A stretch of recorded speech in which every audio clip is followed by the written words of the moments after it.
2, 1. Poštovani gledatelji, dobar dan i dobrodošli u novu epizodu školskog podcasta. Ja sam Gabi Rotim i danas imam čast predstaviti našeg bivšeg učenika s magisterijem ekonomije sa sveučilišta u Edinburgu i člana uprave Unicredit banke, gospodina Dragana Ćavara. Dobro nam došli. Dobar dan, bolje vas našli. Prvo pitanje, kakva vas sjećanja vežu uz vaše srednjoškolsko obrazovanje i jesu li bili dovoljno dobar temelj za nastavak studiranja u Škotskoj? Pa, vežu me izvrsna sjećanja. Prvo, to su sjećanja na dane mladosti. Znači, druga stvar, to su vremena iz kojih vučem prijateljstva koja su za cijeli život, ja bih rekao, jako dragocjena. A što se tiče temelja, ja bih rekao da su bili izvrsni temelji, da smo imali izvrsno obrazovanje i da je to bila neka velika prednost, ja bih rekao, u daljnjem školovanju, ali ne samo u školovanju, u daljnjem životu. Ja mislim, da gledam iz ove perspektive, da sam stvarno, da mogu reći da sam imao privilegiju da idem u staru gimnaziju. Hvala vam. Kako ste se odlučili za ovo zanimanje? Za zanimanje sam se odlučio, ja bih rekao, metodom pokušaja i pogreške. Jer nisam imao neku, znači, znam da ima ljudi koji u vrtiću znaju da žele biti, ne znam, odvjetnici ili pekari.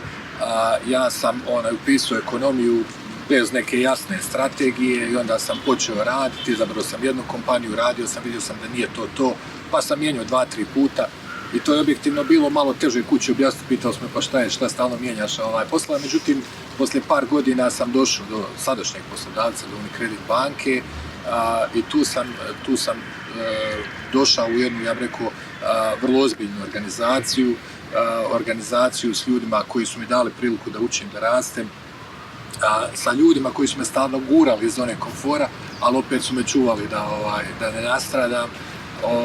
Tako da je to nešto što me vezalo u principu prvo za te ljude, pa onda za tu organizaciju, tako sam završio u bankarstvu.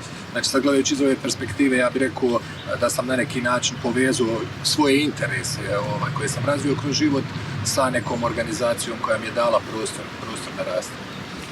Hvala vam.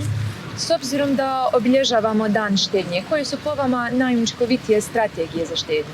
Pa to zavisi u kojim ste okolnostima. Ako vam je 5 godina, ja bih rekao da je onda kasica prasica najbolji instrument štednje, vjerojatno je prerano za tržište kapitala.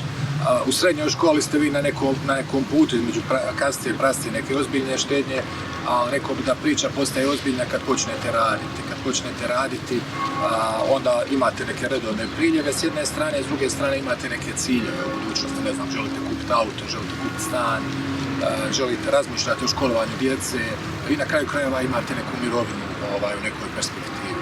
A sad tu imate neke instrumente koji su puno sofisticiraniji nego što je kasica prasica, imate, ne znam, oročenja, imate dionice, obveznice, fondove i tako dalje. I konkretna strategija ovisi o vašim okolnostima. Kakva je sad vaša pozicija, šta su vaši ciljevi, koliko vremena imate između, kakav je risk apetit. Znači, ja bih rekao, ta strategija je individualna i u principu uvijek dobro u najmanju ruku baciti stvari na papir, a vjerovatno je popričati s nekim koji ima ekspertizu u tom području. Smatrate li da današnji mladi imaju dovoljno razumijevanje o kreditima i štednjama? Pa ja mislim da neću reći ništa novo ako kažem da je razina financijske pismenosti kod nas niža nego u razvijenim zemljama. S jedne strane. S druge strane, ja bih rekao da je to vrlo važno pitanje, ima veliki utjecaj na kvalitetu života naših građana. Imate neke ekstremne primjere koje možete vidjeti u medijima, znači, ne znam, sportaš u 20-im, super primanja, igra za super klubove i onda u 40-im ta ista osoba više nema tih novaca, živi nekim životom sa znatno nižim standardom. Ili neko bi puno češća situacija da imate ljude koji imaju određeni životni standard, imaju plaću, onda odu u mirovinu i taj standard dramatično padne. Ja mislim da su to sva pitanja koja su povezana sa financijskom pismenošću i mi trebamo kao društvo raditi na tome. Dio odgovornosti na financijskim institucijama i stoga Unicredit banka radi na razvoju financijske pismenosti, međutim to nije dovoljno, znači ja mislim da je uloga države jako bitna, vjerovatno bi tema financijske pismenosti trebala biti dio kurikuluma obrazovnih institucija s jedne strane, a ono što vidimo u državama u susjedstvu je da države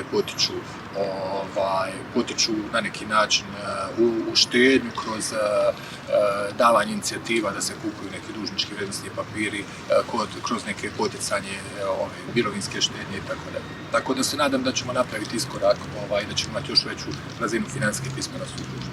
Koje su po vama ključne vještine potrebne za uspješno poslovanje u banci i također što biste savjetovali našim učenicima koji se zanimaju za studij ekonomije?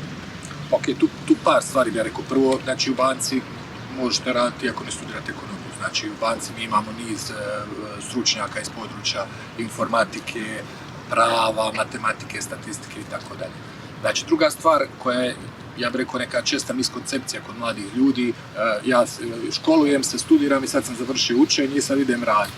U principu učenje tek počinje kad dođete na posao, jer ja bih rekao da u ovom periodu srednje škole, fakulteta, vi razvijate neku široku bazu znanja, a onda kad dođete na posao razvijate ekspertizu u nekom području kojim će se odlučiti baviti, je li to bankarstvo ili što već.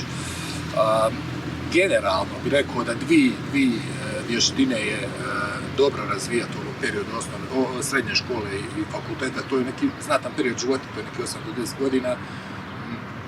Jedna je vještina donošenja odluka, ja bih rekao, rješavanja problema s jedne strane, a s druga strane ja bih rekao da je to poslovna komunikacija, odnosno generalna komunikacija. Što se tiče donošenja odluka, znači vi ste u bilo kojem biznisu, bankarstvu, u bilo kojem drugom poslu, svaki dan se susrećete s potrebom da donesete niz odluka. Da biste bili u tome dobri, bitno je da što bolje poznajete, da što bolje razumijete svijet oko sebe. Sad, vi kao srednjoškolac, ali kao student možete učiniti niz stvari da poboljšate to razumijevanje. Navest ću nekoliko primjera. Velika razlika je između onih ljudi koji rade za vrijeme ovog obrazovanja i onih koji nisu imali nikakvo radno iskustvo. Ljudi često podcjenjuju to, mladi ljudi često kažu, ma nisam ništa radio, pa kad pitaš, pa zar nisi baš ništa, pa jesam, radio sam kao konobar. To je ogromna razlika. Ako ste radili kao konobar, vi već ste imali šefa, imali ste klijente, imali ste kolege, znači dolazite s velikom prednošću. Dalje, vi svijet oko sebe možete upoznati naravno kroz čitanje ili bilo koji drugi način konzumiranja određenih sadržaja, na primjer kao što podcasti. Možete se upoznavati sa raznim temama, ako razumijete, čitate ovu književnost, možete razumjeti bolje ljudsku prirodu, možete čitati i učiti o raznim temama tipa kao što su tehnologija, povijest i tako dalje. Sve vas to čini boljim donositeljem odluka u budućnosti. Isto jedno jako vrijedno iskustvo je, ukoliko imate priliku u ovom periodu školovanja provesti dio vremena u drugoj zemlji, drugom jeziku, drugoj kulturi, jer vam to daje priliku da živite sa ljudima koji na iste probleme gledaju iz druge perspektive.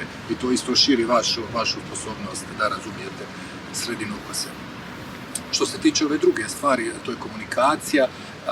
Jednom je jedan kolega rekao, ako ja imam ekspertizu u nekom području i neko me zove da pričam 2 sata o tome, ja mogu odmah ići. A ako me zove da pričam 5 minuta, treba mi 3 dana se pripremiti. I to je u principu poenta poslovne komunikacije. U biznisu vrlo često imate 5 minuta, rađe nego 2 sata. Znači imate 5-10 minuta i u tom periodu vi trebate prezentirati određenu ideju ljudima koji možda imaju različite razine znanja, a koji su u principu donositelji odluka. I tu je izazov, znači kako da razumijete šta je ono što vi želite reći, šta razumije publika, kako ćete to prikazati na nekom slajdu, kako ćete to prezentirati. Mislim da je ta poslovna komunikacija jako bitna vještina, a kao i sve druge ljudske vještine, ona se razvija vježbom. Tako da, evo, rekao bi, te dvije stvari je dobro razvijati u ovom periodu obrazovanja, bez obzira na koji ćete, u kojem smjeru će se kasnije karijera nastaviti. Koji aspekt vašeg posla smatrate najuzbudljiviji?